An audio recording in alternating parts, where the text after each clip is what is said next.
Au fin fond de l'Amérique du Sud, au milieu des brumes et des ombres de ce monde perdu, un chaman en transe, sous l'effet d'un hallucinogène, communique avec l'esprit d'une créature issue de nos pires cauchemars.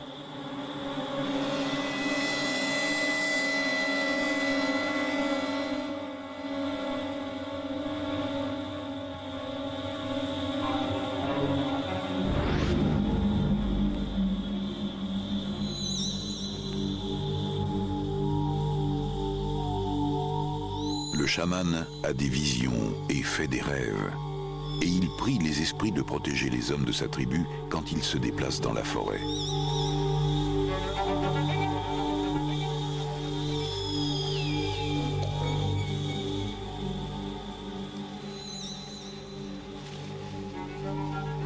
La forêt autour de lui fourmille d'animaux terriblement dangereux.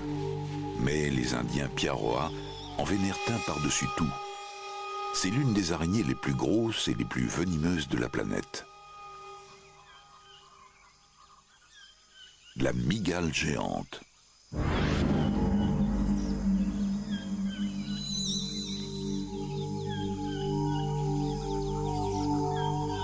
On peut comprendre le respect des Indiens. Tout est extraordinaire chez cette araignée.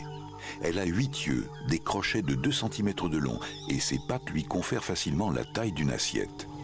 Elle chasse au niveau du sol, surtout la nuit. Dans la journée, elle se terre dans le sous-sol de la forêt. Elle récupère souvent des terriers abandonnés par les rongeurs.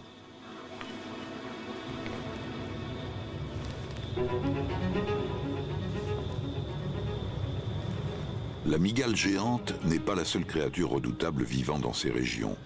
Le fer-de-lance est l'un des serpents les plus venimeux d'Amérique du Sud. Son venin entraîne la paralysie. Puis les tissus vivants se désagrègent rapidement.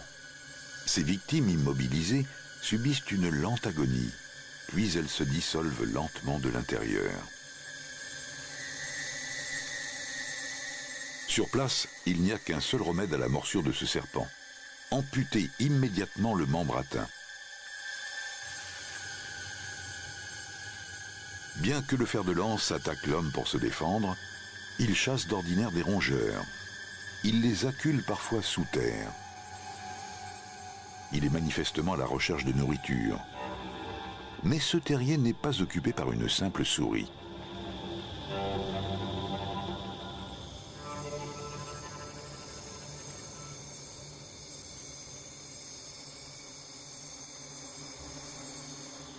La mygale géante est l'araignée qui possède les plus grosses glandes à venin. On ne connaît aucun témoignage certain au sujet d'hommes mordus par une mygale. Peut-être que personne n'a survécu pour le raconter. Donc, personne ne sait précisément à quel point elle est venimeuse. Mais on pourrait penser que lors d'un affrontement avec un fer-de-lance, les chances ne sont pas en faveur de l'araignée.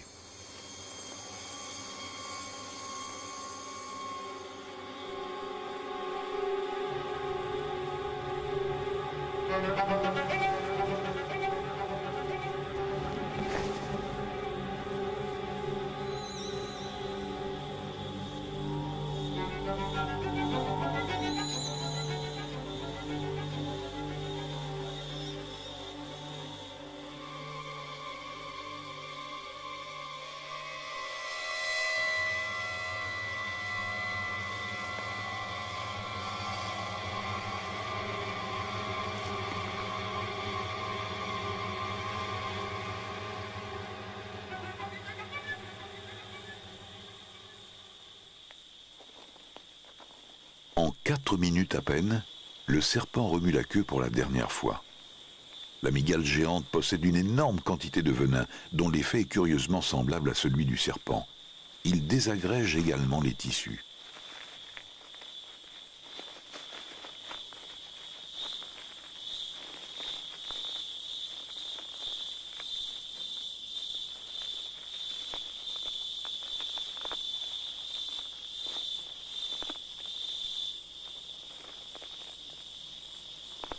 Tandis que sa victime se décompose lentement, l'araignée aspire ses fluides nutritifs grâce aux petits orifices buccaux dissimulés sous ses crochets.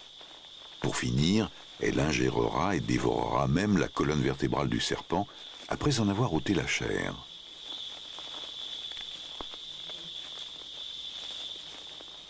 Un crochet autrefois meurtrier pendille, sans force et impuissant.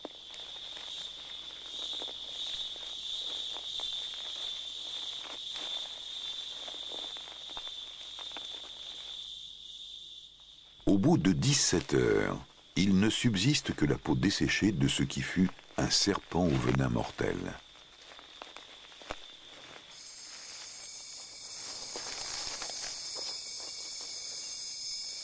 Avec une créature invisible, aussi menaçante que celle-ci, dans la forêt, il n'est pas étonnant que les Piaroa implorent l'appui des esprits.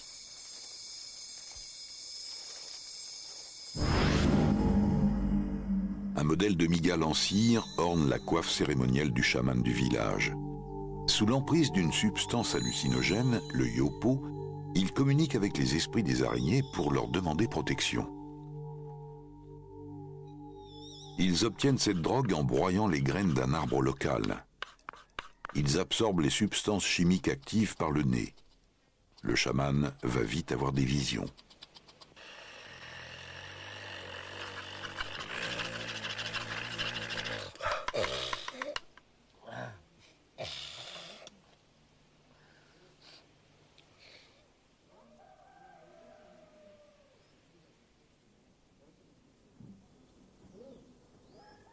La grosse pierre porte-bonheur du chaman maintient son corps ancré à ce monde-ci, tandis que son esprit s'échappe dans l'univers spirituel. Les Piaroa vivent dans la région centrale du Venezuela, à proximité des frontières colombiennes et brésiliennes. Cette région, caractérisée par la brume et les pics solitaires, a inspiré à Conan Doyle son épique récit d'aventure intitulé « Le monde perdu ». Une histoire de tribus sauvages et d'animaux préhistoriques. Cette région se situe à l'extrémité nord de la plus grande forêt terrestre, la forêt amazonienne. Beaucoup de communautés Piaroa vivent maintenant dans des villages modernes. Les rares à vivre encore dans la forêt sont les derniers Amérindiens restés indifférents aux influences étrangères. Ils pratiquent quelques cultures aux abords de leur village, mais ils ne causent guère de dommages à la forêt environnante. La région est parsemée de pics isolés spectaculaires que les Piaroa appellent tepui.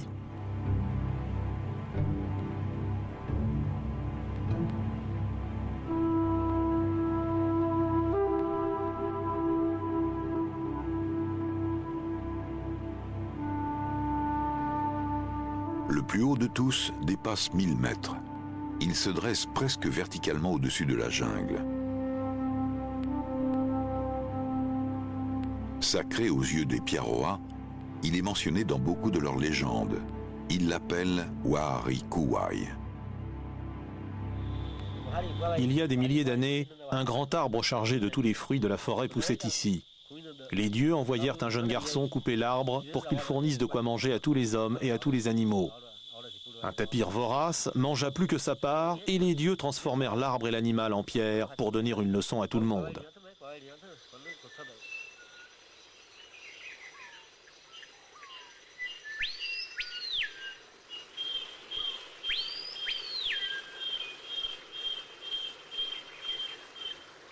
Les Piaroa ont tenu compte du message des dieux.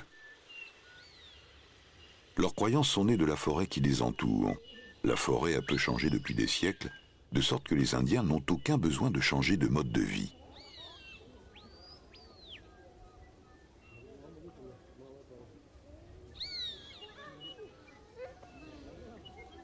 Les Piaroa croient que l'Agami a été envoyé par les dieux pour les récompenser de leur inébranlable fidélité. Ces oiseaux de la taille d'un poulet se sont mis à vivre autour des villages indiens. En échange de quelques restes de nourriture, ils aident les villageois à se protéger des animaux nuisibles, particulièrement des serpents, y compris le fer de lance. Les serpents ont peu d'ennemis, mais l'Agami tue les plus petits. Si le serpent est trop gros pour que l'oiseau s'attaque à lui, ses cris d'alarme avertissent les villageois du danger.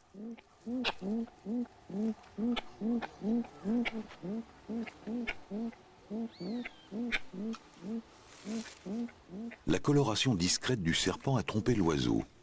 Le camouflage a probablement sauvé aussi cette araignée, car même les mygales géantes sont vulnérables face aux agamis. L'impact exercé par les agamis sur l'ensemble des araignées et des serpents est négligeable. Grâce aux oiseaux, il y en a moins autour du village, mais ils sont toujours aussi nombreux dans la forêt.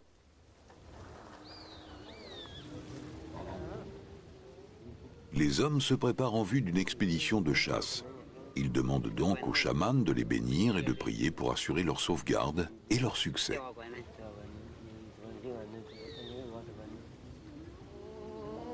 La coiffure cérémonielle du chaman l'aide à entrer en contact avec le dieu de l'animal qu'elle représente. Les effets de la drogue ne se sont pas encore dissipés. Il peut encore communiquer avec les esprits. Les Piaroas chassent avec des sarbacanes et des flèches empoisonnées. La forêt fournit tout ce dont ils ont besoin pour fabriquer leurs armes. L'empennage des flèches est fait de coton sauvage. Ensuite, les pointes sont enduites de curare, une substance devenue synonyme de poison mortel.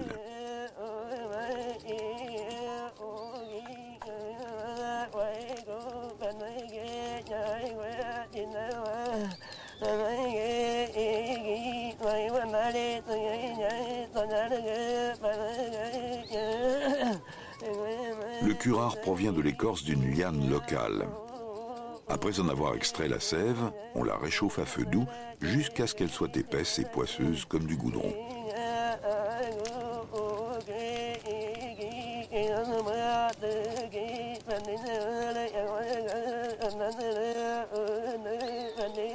Cette mygale géante provient également de la forêt.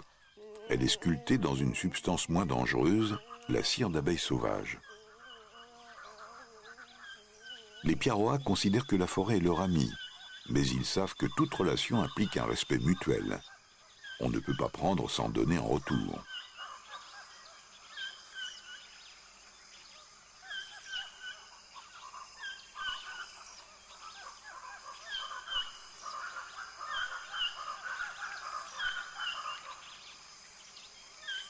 Même si les hommes partent pour 3 jours, ils ne prennent que leurs armes.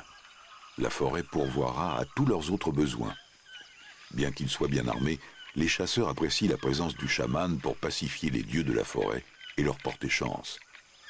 Quand il n'est pas en transe, c'est aussi un excellent chasseur.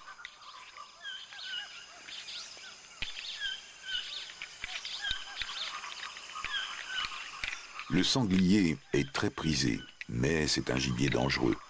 On porte ses défenses en guise de porte-bonheur.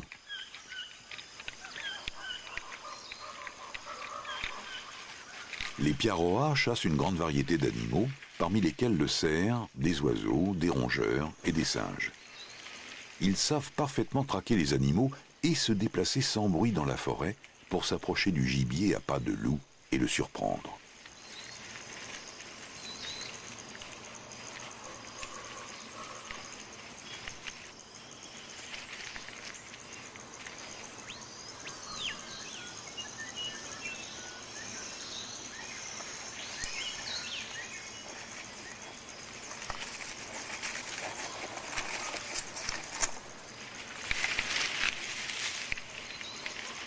Entre tous les animaux, il en est un extrêmement dangereux qu'ils considèrent comme un mets particulièrement raffiné. Mais pour commencer, ils chassent des proies moins risquées pour satisfaire les besoins alimentaires de la communauté villageoise.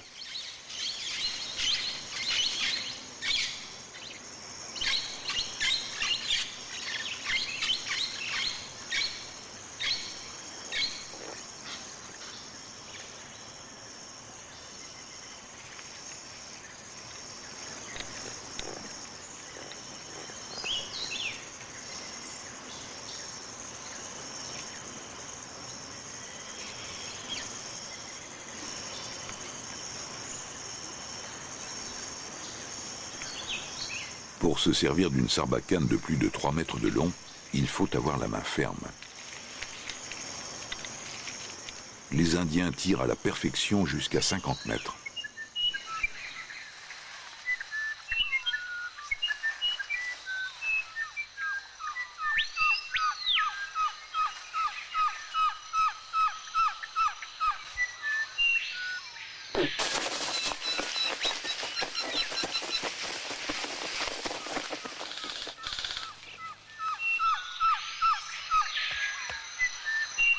Les piaroas sont d'excellents grimpeurs.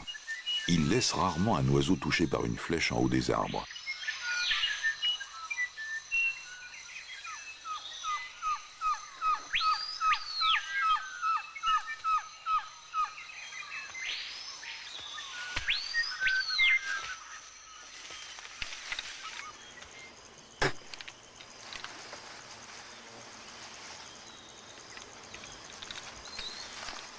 Le curare est si puissant qu'il tue presque instantanément en provoquant un arrêt du cœur. Le poison se décompose quand on le fait bouillir. On peut donc manger les oiseaux sans danger après les avoir fait cuire. La chasse requiert autant de courage que d'habileté. Des animaux venimeux fourmillent dans la forêt, invisibles. Et tous les ans, des Indiens meurent de morsures ou de piqûres. Mais personne n'a jamais été tué par une mygale géante. Pour l'instant. Les piaroas croient que leur foi les protège et que les esprits ont appris aux araignées à se tenir à l'écart quand ils passent. Chaque araignée laisse derrière elle un réseau de traînées soyeuses qui sillonnent son territoire. Elle s'en sert peut-être comme d'une carte pour se repérer.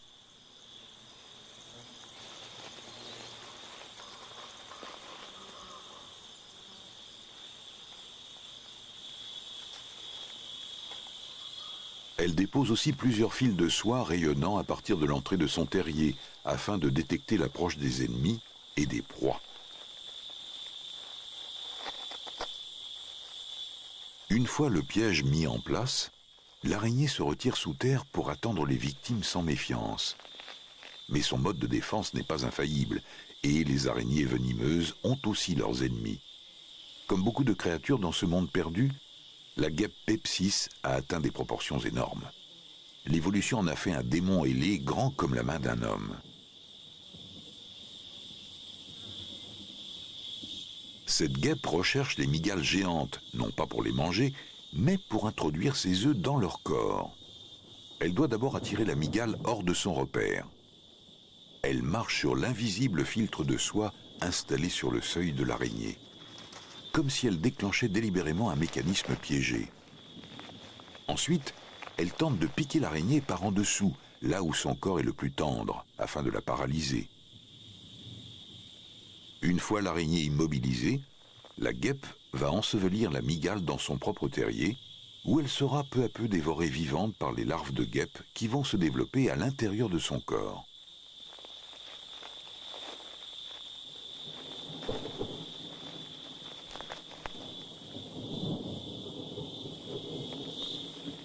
Surprise et rapidité sont la clé du succès. Cette guêpe a mal calculé son coup. Elle a laissé l'araignée frapper la première. Elle bat en retraite, mortellement blessée.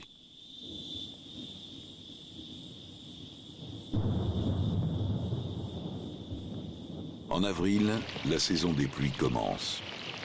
Pendant 5 mois, la région va recevoir un vrai déluge plusieurs fois par jour. Jusque-là, à sec, les ruisseaux se transforment en torrents. Quand ils sortent de leur lit, ils inondent la forêt. Les mygales géantes vivent dans des terriers secs au-dessus du niveau de l'eau, mais elles sont particulièrement actives durant la saison humide. Les piaroas savent parfaitement que les araignées sortent après un orage, et ils savent exactement où les trouver.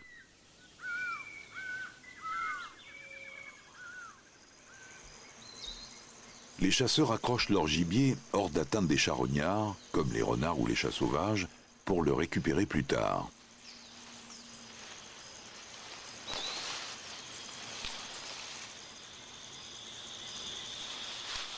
On risque beaucoup plus de marcher sur une araignée durant la saison des pluies qu'à tout autre moment de l'année. Comme les araignées sortent surtout après le crépuscule, les chasseurs s'arrêtent pour bivouaquer juste avant la tombée de la nuit. Ils se sont enfoncés profondément dans la forêt, mais l'expédition de chasse n'est pas encore achevée.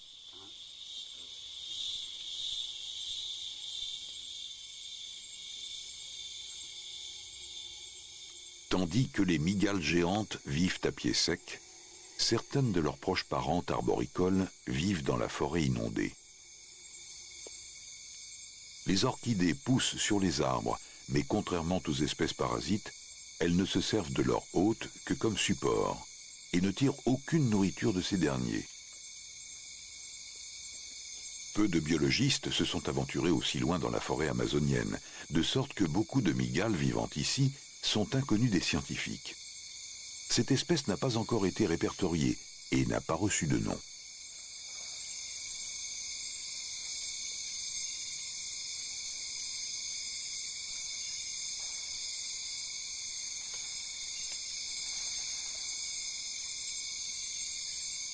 Durant la journée, l'enchevêtrement des racines de l'orchidée fournit une retraite idéale aux mygales arboricoles, comme cette araignée mangeuse d'oiseaux.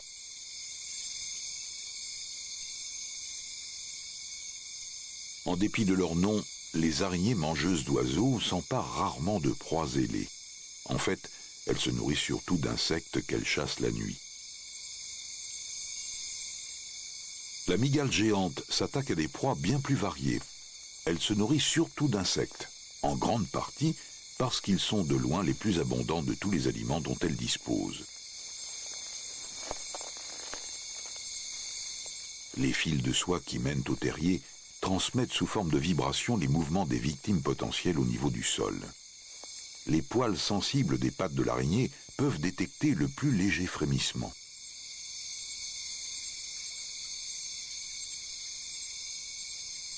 Les mygales sortent parfois en quête d'une proie, mais en général, elles attendent près de l'entrée de leur terrier que leur victime potentielle soit assez proche pour se jeter sur elle. La technique de la mygale pour dévorer ses victimes est aussi répugnante et lente que la mise à mort a été propre et rapide. Pour éviter d'attirer l'attention des fourmis et des ennemis éventuels, la mygale géante entraîne ses victimes dans son terrier. Peu d'animaux risqueraient de la suivre à 1 mètre de profondeur.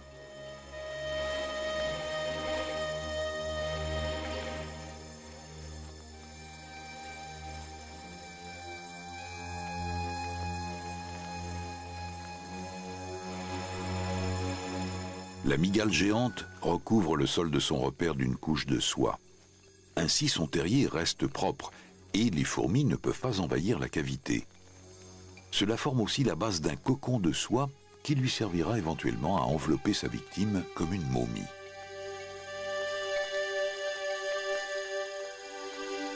L'araignée tisse plusieurs fils à la fois.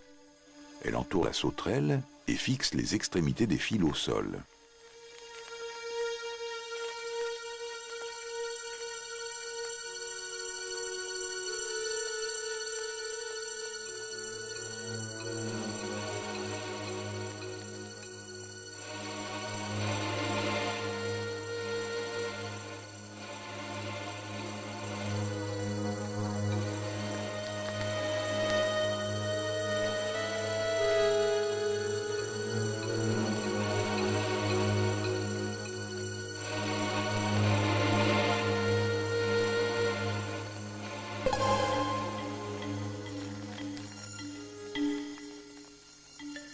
Plus l'araignée injecte de venin, plus le tissu interne se désagrège rapidement. L'étroit linceul de soie empêche le corps de l'insecte de tomber en pièces pendant que l'araignée le dévore entièrement.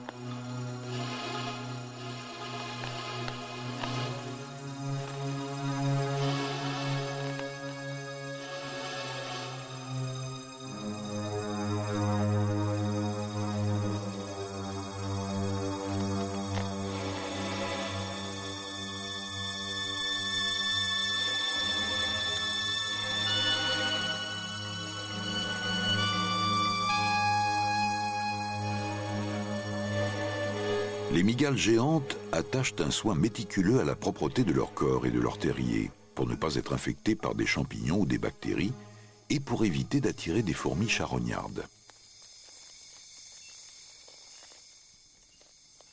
De la sauterelle, il ne reste que cette boulette résiduelle desséchée. Elle sera enlevée avant l'aube. Sous couvert de l'obscurité, la mygale géante quitte son repère en quête d'une autre proie. Elle peut chasser sans danger toute la nuit, car son principal ennemi n'est actif que durant la journée.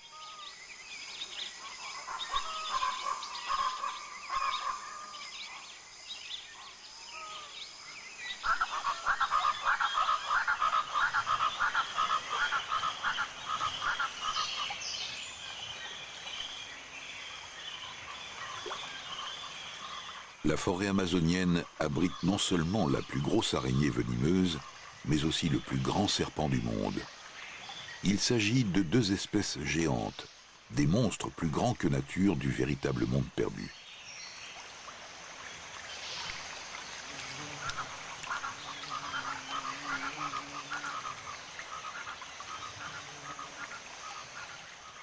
L'anaconda peut atteindre une longueur de 10 mètres. Il chasse dans les rivières et se laisse porter par l'eau. L'araignée a besoin d'un apport d'eau constant pour remplacer les fluides corporels qu'elle utilise en partie pour produire son venin.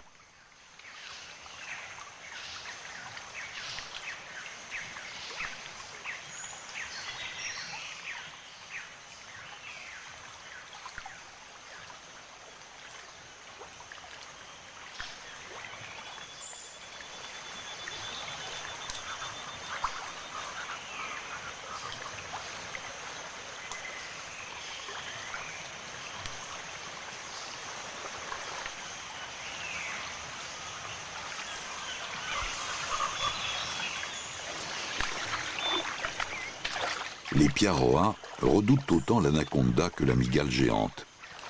Mais pendant la saison des pluies, quand la forêt est inondée, ils sont obligés de côtoyer le serpent dans son élément.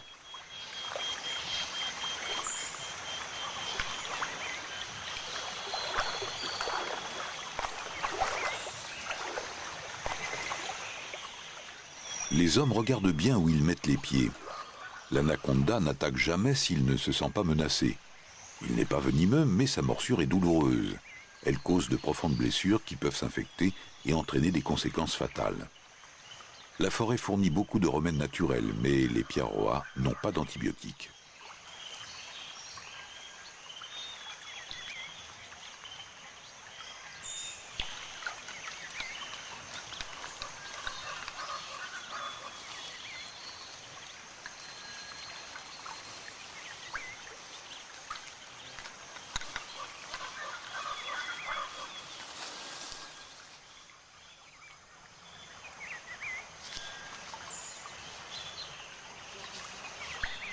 L'anaconda est un animal parfaitement à sa place dans cet univers perdu, le Hoatzin aussi. Comme une relique du passé, son aspect primitif évoque les oiseaux préhistoriques.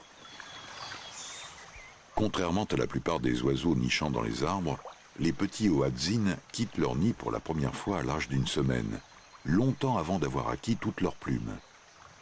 La plupart des oisillons s'écraseraient vite à terre et seraient victimes des prédateurs, mais le Hoatzin naît avec des griffes rudimentaires sur les ailes. L'oisillon s'en sert pour grimper aux branches. Le ptérodactyle, un être désagréable rencontré par les aventuriers protagonistes du monde perdu romanesque, avait lui aussi des griffes sur les ailes. Le Hoatzin n'a absolument rien de menaçant. Strictement végétarien, il se nourrit de fruits, de fleurs et de feuilles. Ici, dans la forêt amazonienne, l'oiseau dispose d'une extraordinaire abondance de vivres.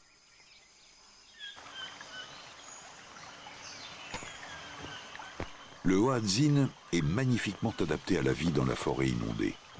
Les oisillons savent nager quelques jours après leur naissance, et avec ses griffes sur leurs ailes, ils sont tout à fait capables de remonter dans leur nid.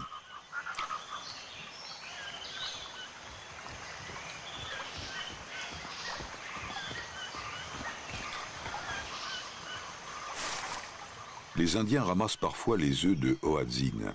Ils en prennent juste un dans chaque nid, mais ils chassent rarement les adultes.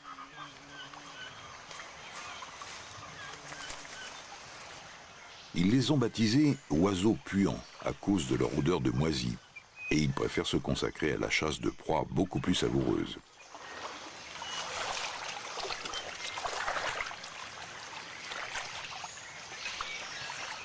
Les piaroas connaissent et comprennent l'équilibre entre les dangers et les dons de la forêt.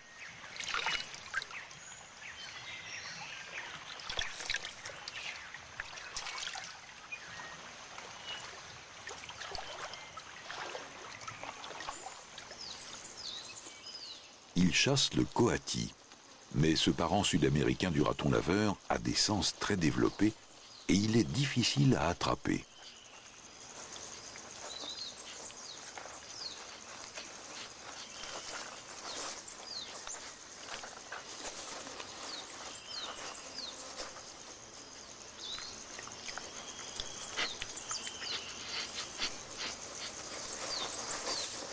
Le coati se sert de son museau sensible pour dénicher des fruits, des insectes, des reptiles, des animaux amphibies et même des araignées.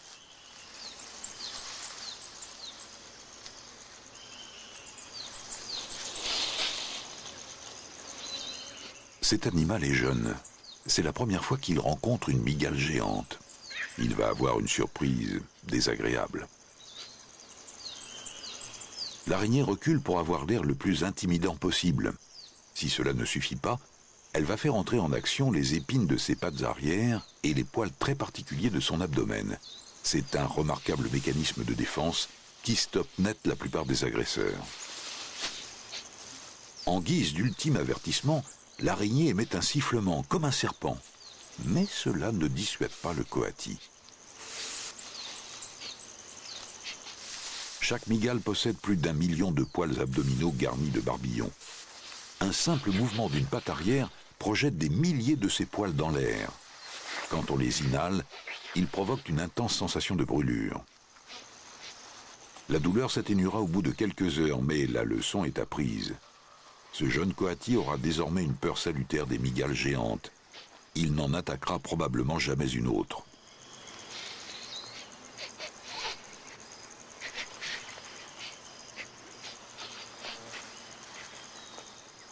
La mygale géante dispose d'un formidable arsenal de mécanismes de défense. Mais en réalité, c'est une créature pacifique. Elle n'attaque que si elle se sent menacée. Il n'est pas facile de détecter une araignée dans le sous-bois, même d'une taille exceptionnelle.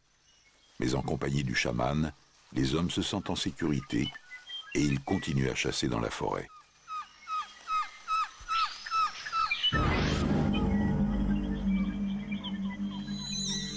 Les chasseurs ne doivent pas seulement se préoccuper des affreuses créatures rampantes vivant au niveau du sol. Le danger est partout, dans les cours d'eau, dans les sous-bois et au-dessus d'eux, dans les arbres.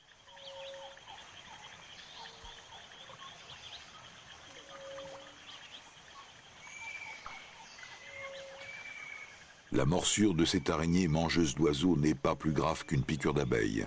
Elle mange des insectes, mais là ce n'est pas la libellule qui l'intéresse. Quelque chose d'autre l'a alarmée. Il y a beaucoup de serpents venimeux dans la forêt, mais le boa canin est inoffensif.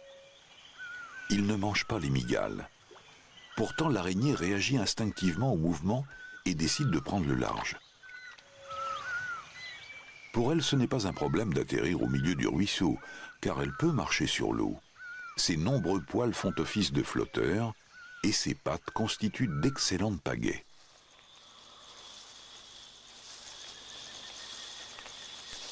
Les piaroas évitent toutes les araignées autour d'eux, sauf les plus dangereuses. Cela peut sembler téméraire, mais à leurs yeux, les mygales géantes sont l'un des plus beaux cadeaux de la forêt. Et dès leur enfance, ils apprennent où on peut les dénicher et comment les attirer hors de leur repère.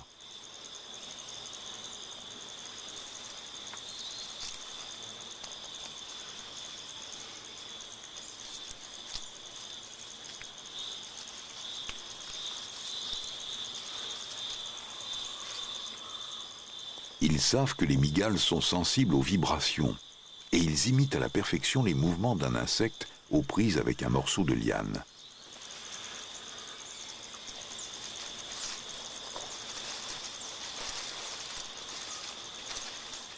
Mais l'araignée ne se laisse pas facilement tromper.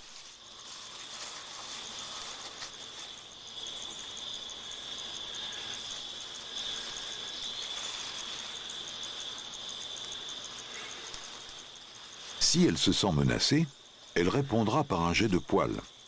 C'est suffisant pour faire reculer un chasseur, mais juste provisoirement.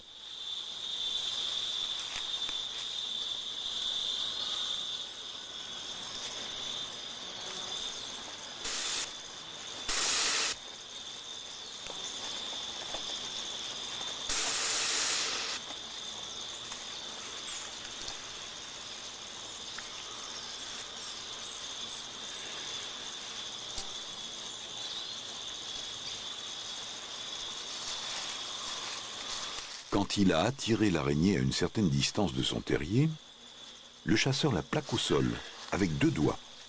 Puis il rassemble prudemment ses 8 pattes.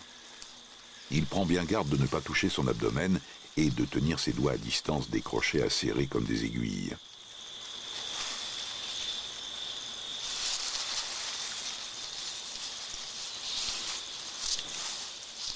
On transporte les mygales géantes vivantes dans d'astucieux petits paquets.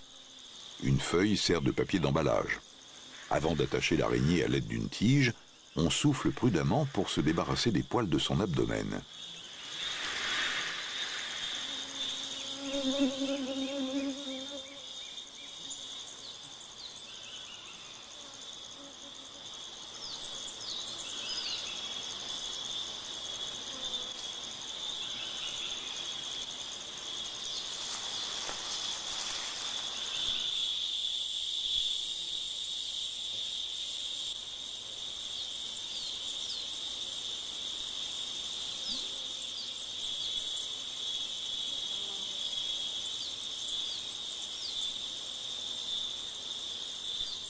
Les chasseurs s'arrêtent pour déjeuner à proximité d'un site funéraire très ancien.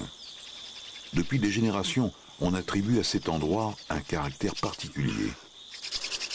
Comme leurs ancêtres avant eux, les Piaroas font toujours le feu à l'ancienne.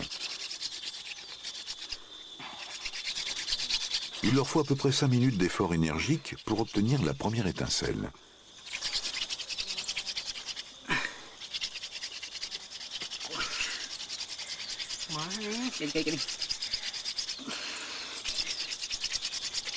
On considère que ces peintures rupestres ont plus de 3000 ans.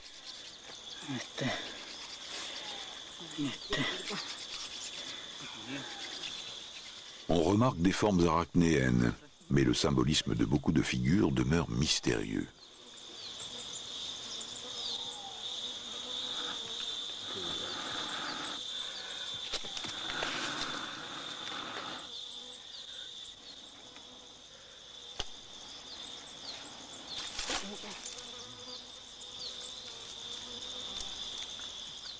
Les ossements des ancêtres et des parents morts récemment reposent côte à côte dans la roche, ensevelis dans une crevasse horizontale située à la base de la falaise.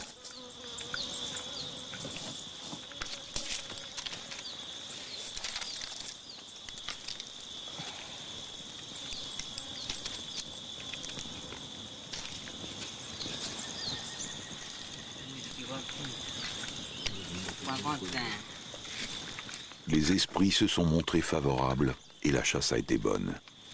Les hommes se préparent à déguster leur mets favori, l'araignée.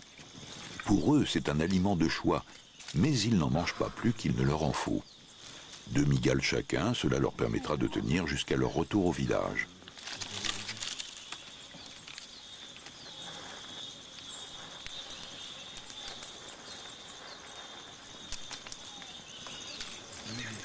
Les Piaroas tuent les mygales juste avant de les faire cuire, car ils aiment les manger bien fraîches.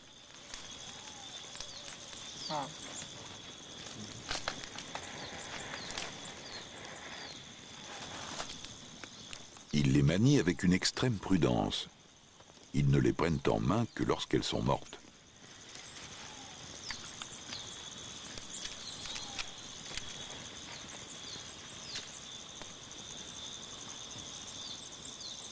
Et même alors, ils ne touchent pas l'abdomen.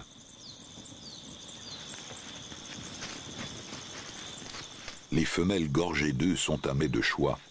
Elles fournissent chacune entre 70 et 80 œufs qui, rôtis sur le charbon de bois, donnent une omelette au goût amer.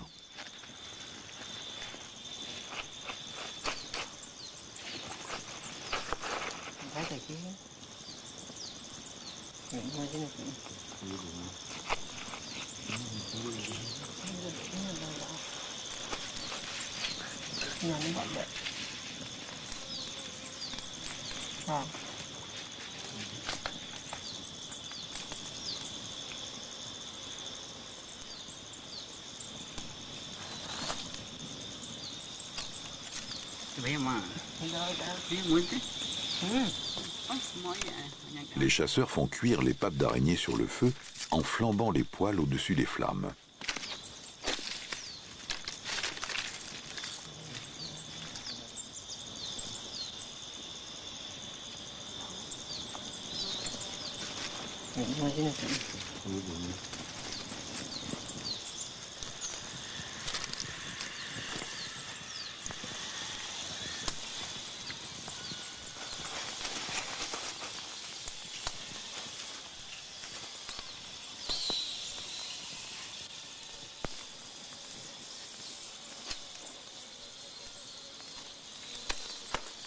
Il les tapote pour se débarrasser de tous les poils carbonisés restants.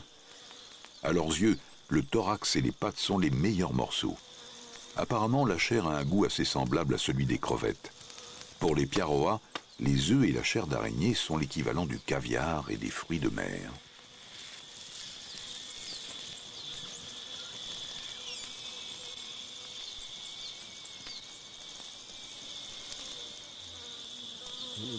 Les araignées sont un don des dieux. Même quand nous n'arrivons pas à attraper autre chose, en général, nous pouvons trouver des araignées.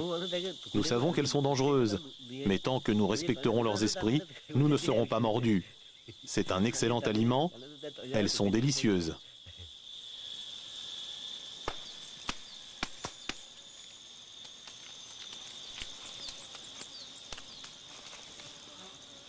À la fin du repas, il ne reste plus que les crochets.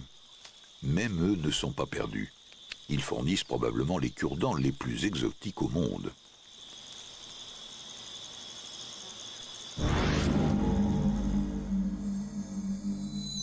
Pour les milliers d'araignées qui ont échappé aux chasseurs, il existe encore bien d'autres dangers.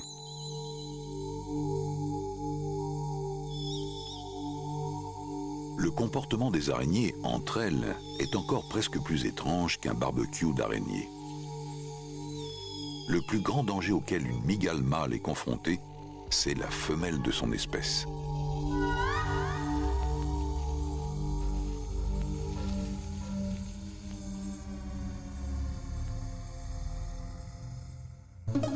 Durant sa vie, le principal objectif de la mygale géante mâle est de trouver des femelles réceptives et de les fertiliser.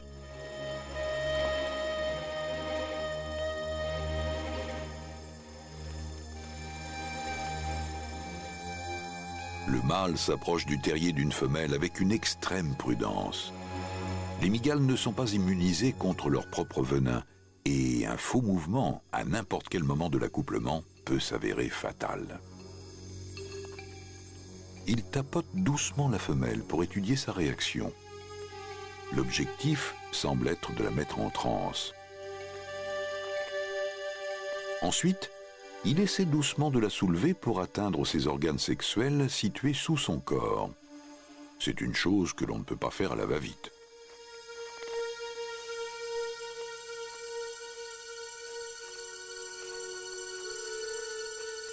Le mâle se trouve dans une position extrêmement vulnérable.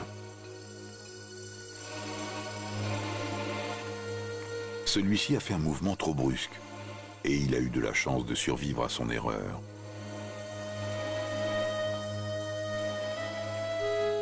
L'objectif du mâle est de confier à la femelle le sperme qu'il transporte dans de petites poches de soie brune sans être dévoré au cours du processus.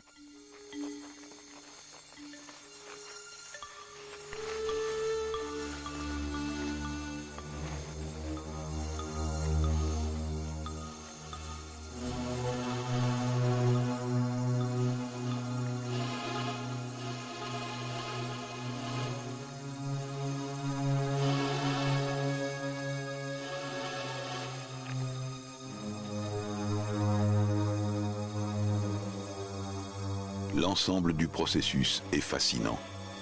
Les préparatifs de l'accouplement peuvent durer 2 heures et le mâle doit parfois faire plusieurs tentatives en vain. Mais une fois qu'il a réussi à placer la femelle dans la position appropriée, il cherche ses organes reproducteurs. Ensuite, il dépose son sperme.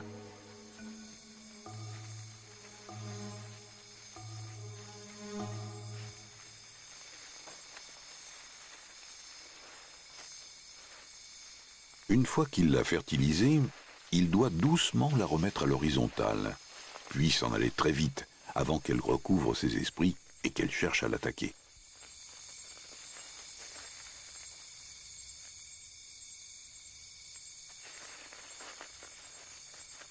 Les mâles atteignent la maturité sexuelle à 3 ans environ et meurent peu de temps après. Mais les femelles peuvent vivre une vingtaine d'années. L'avenir des araignées semblait assuré entre les mains des Piaroa. Mais ce n'est peut-être plus aussi certain. Déjà, des amateurs occidentaux paient très cher pour se procurer le dernier animal de compagnie à la mode, la mygale géante. Les Piaroa essaient de ne pas prélever trop de femelles pleines pour être sûrs de ne pas exercer un effet trop négatif sur la population d'araignées. Pour le bien-être des générations futures de leur tribu, il est indispensable de préserver la faune autour d'eux.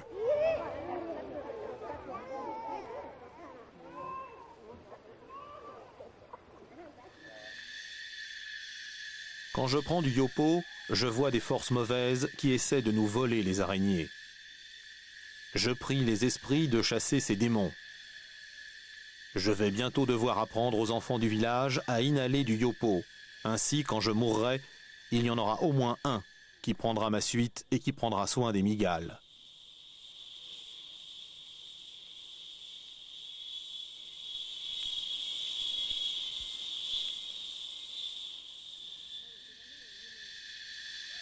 J'ai parlé aux esprits de l'araignée et je leur ai demandé de rendre les mygales fertiles afin qu'elles se multiplient et nous procurent de la nourriture.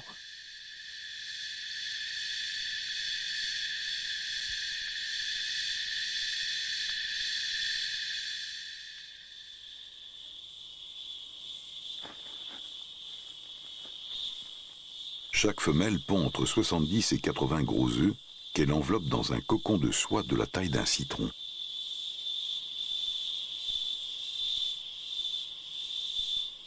Au bout de 80 jours environ, les petites araignées éclosent à l'intérieur de cette sorte d'écrin. Il leur faudra encore près de 24 heures pour se libérer de leur cocon.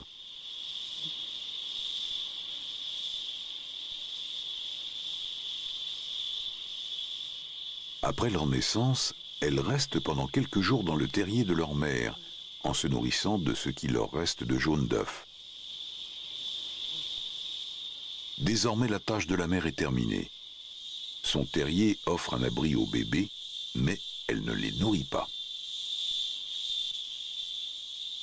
La faim va finalement les obliger à s'aventurer toutes seules dans la forêt.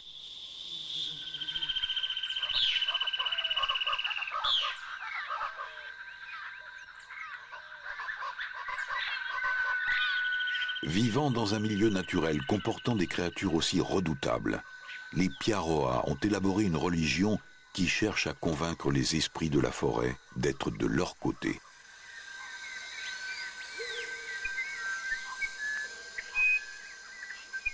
Si on les laissait faire, cette forme de protection pratique liée à une conception spirituelle pourrait assurer la survie de la mygale géante.